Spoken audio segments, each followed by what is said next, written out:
Hi mga mare, kamusta kayo? Share ko lang pala sa inyo mga mare yung about sa nangyari sa kuya ko. Sa magtatanong pa lang po kung anong nangyari sa kuya ko, siya po ay na-aksidente po siya sa Nyog noong 2022 October. Kaya nagdesisyon kami magkakapatid na iuwi na lang muna ang kuya namin sa bahay. Kaya dyan na lang muna namin pagsamantala, baka sakali napagaling siya sa therapy lang muna. Kaya may awa ang Diyos, ayan na siya, kahit papaano nakaka-recover siya. Binababa siya ng anak niya para lang sa umaga, para makalakad-lakad, tas makakabilad sa araw sa umaga. Kasi kailangan niya yung magbilad sa araw para mainitan yung likod. Alam niyo ba mga mare, masakit sa pakiramdam na alam mo yung nakita mo yung kapatid mo na ganyan sa nangyari. Alam mo, sa hirap ng buhay talaga, sa halagang 2 pesos isang buong nyog, yung bungang nyog, kinagat na lang para lang makabili ng bigas at saka pang-ulam nila, ganun. Nangubra po yan mga mare, nag-harvest sila, kaya kinagat na lang kahit papaano.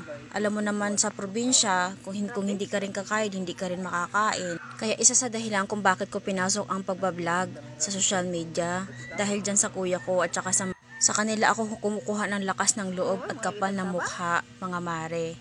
Ayan, habang tinitignan ko yung habang nagbo-voice over ako, nakangiti na rin ako kasi tignan mo yung kuya ko, nakangiti na rin siya kahit papaano. Ayan, yung wheelchair nga pala yan mga mare, yan po ay bigay po ng tulong po ng barangay, binigay sa kanya. Kaya buti na lang talaga ang babait din, kahit alam niyo po mga mare, mabait din kasi talaga ang kuya ko. Kaya kahit papaano doon sa amin sa probinsya, kahit papaano may tumulong din sa kanya nung nangyari sa kuya ko, nung na-aksidente talaga siya. Kaya ako naniwala ako, pag ikaw mabait kang tao, pag ikaw na-aksidente or ano mangyari sa'yo, marami din tumutulong sa'yo basta mabait ka lang sa kapwa mo. Kaya ayan, lakad-lakad na siya. Lakad daw siya kasi daw nahirapan daw siya lagi nakaupo at saka nakahiga. Kasi yung isang kabila niya, buti na nga lang talaga mga mare, yung isang paa lang talaga ang nangyari sa kanya. Buti na lang talaga kasi kung dalawang paang na sa kanya, hirap na hirap talaga kami ayan, di siya makakalakad agad-agad. Mabigat po yung isang paa niya, parang siya na stroke. Kaya ayan, pinilit niya maglakad-lakad tuwing umaga, pag di umulan. Kasi sabi ko, ibilad-bilad nila sa araw kasi kailangan niya ng vitamin D. Kasi gusto ko talaga siya makalakad mga mari kahit papaano. Kaya ayan, kahit papaano ito yung pagbablog ko, isa yun sa dahilan, yung kuya ko, para kahit papaano matulungan ko sila mag-asawa. Kasi sa ngayon mare, ang naghanap buhay sa kanila yung asawa niya. Ano ba naman hanap buhay sa probinsya, yung pag-uuling lang, magkaano lang yung sako sa isang uling, yung uling na bagol at saka uling na kahoy.